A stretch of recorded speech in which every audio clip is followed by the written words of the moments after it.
you may know from the Boston Company Softball League Championship team. Welcome, Ed Kopesky.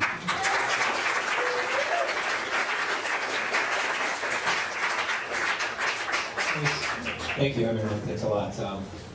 I'll tell you a little bit more about myself. I'm an engineer, so buckle up.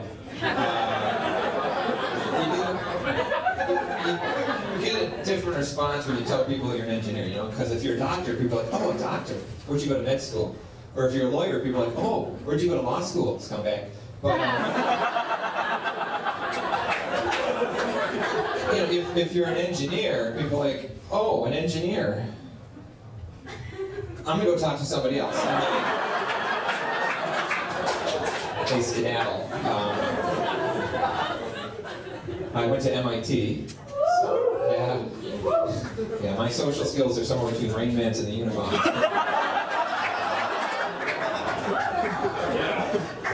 Some kind of weirdos at MIT, I would say, they like wear t-shirts with mathematical equations on them, you know?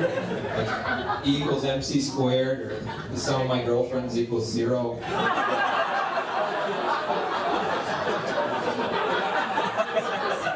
But it's one of the things one thing I didn't like about, you know, going to like a prestigious school like MIT or Harvard or UMass Lowell, there's this intellectual arrogance. Like one time this kid was like, hey Ed, you know, I have pi memorized to 500 decimal places. And I was like, oh. Well, I have 1/3 memorized to 1,000 decimal places.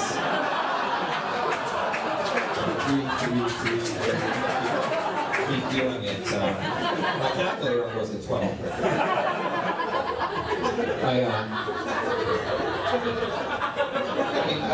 I met my wife when I was at MIT. She didn't go to MIT though, because you know she's not a lesbian. I don't know if they're all lesbians, but that's the girls would tell me when I'd ask them out. It was tough dating my wife though, because we go out a few times, then she'd dump me, then she'd take me back, then she'd dump me. It was like that Adam Sandler comedy, 50 First Dates. Because at no point was it funny. And after the second time she dumped me, she's like, Ed, you just don't give me butterflies. So I got her a nice card filled with butterfly stickers, and I sent it to her. And I was like, hey, I'm giving you butterflies now. And she called me up the next day and explained what a figure of speech is.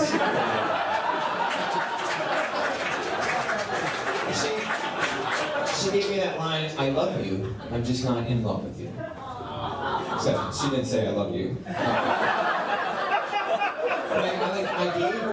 I gave her a few months, and I called her up then, and I was like, you know, why don't you give me one more chance? You know, give me one more chance to give you butterflies. And there was total silence. And then she said, I guess.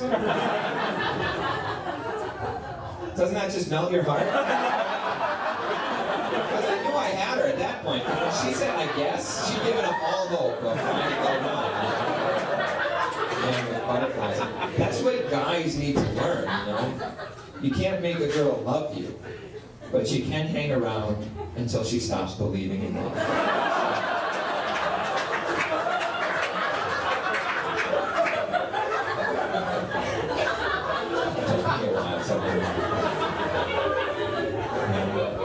Sadly, my wife couldn't be here tonight because she didn't want to be here.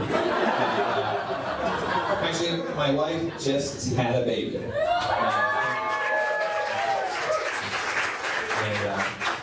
it was mine. So that was a great thing. And, you know, I was expecting the whole birthing process to be very easy because my friends were all like, oh, Ed, you're the husband. You just stay out of the way. You don't do anything. Let your wife have the baby, just stay out of the way. So when the big moment arrives, we're at home, my wife's water breaks, I am totally calm. And she's freaking out as she's driving us to the hospital. And, you know, we get there, and the contractions contractions start, you know, and they continue all night. And the next morning, my wife's 14 hours into labor. I'm 14 hours into doing nothing.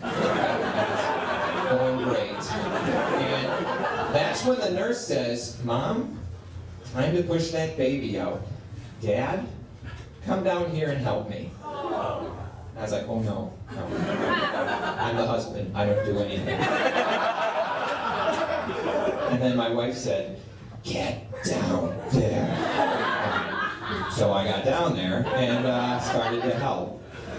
Then the doctor comes in. He comes up to me, he's like, "Okay, Dad, in a few minutes, we're gonna play something called Fielder's Choice. I'm gonna pull the baby's head out. I'll say Fielder's Choice. Then you decide if you want to pull your baby the rest of the way out." And I was like, "I've made my choice. I'm not doing that." And then he turns to my wife and he's like, "Dad can do that, can't he?" And my wife says, "Yes, he can, and he will." So anyway, the doctor goes in, he actually pulls the baby's head out, and he says, "Fielder's Choice." And I'm like, no, please a second, you know? Then he takes my hands, puts them on my daughter, and I actually pulled her out into the world, and it was pretty beautiful. And we handed her to my wife, and I was looking at my daughter, you know, she had these big eyes, this button nose, and this dark hair, and I turned to my wife and was just like, wow, you know, she really looks nothing like me. And my wife said, "Yeah, how about that?" So anyway, thanks a lot, guys.